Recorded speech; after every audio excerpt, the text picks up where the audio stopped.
Ici, 5 fois 8 moins n fois 7. J'ai deux multiplications.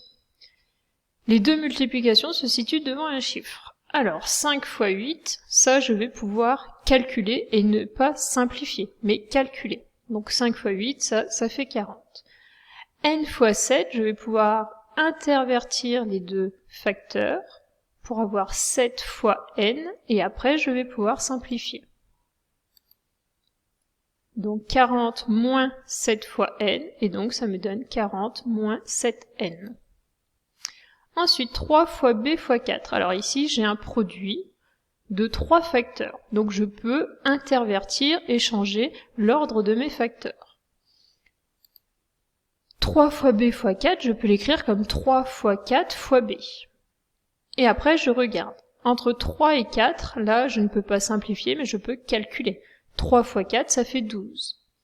Et 12 fois b, je suis bien dans le premier cas, le signe fois est devant une lettre, ça s'écrit plus simplement 12b. Attention, cas particulier.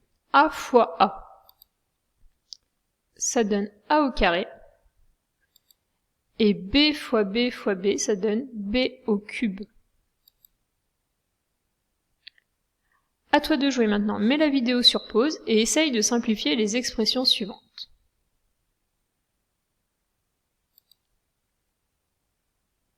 Correction.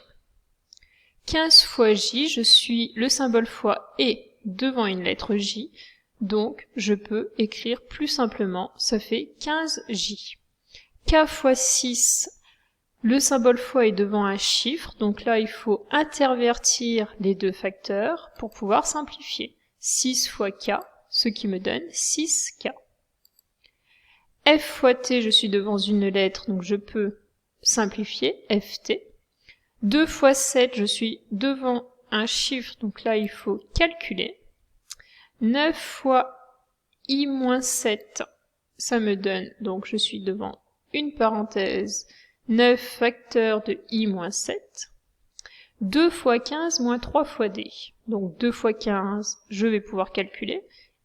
Et 3 fois D, je vais pouvoir simplifier. 2 fois 15, ça fait 30, moins 3D. 6 fois H fois 9, je vais intervertir l'ordre de mes facteurs. 6 fois 9 fois H, 6 fois 9, je peux calculer, ça fait 54, et 54 fois H, je peux simplifier, ça fait 54H. N'hésite pas à reprendre la vidéo pour bien comprendre les simplifications et ne pas simplifier toutes les expressions n'importe comment.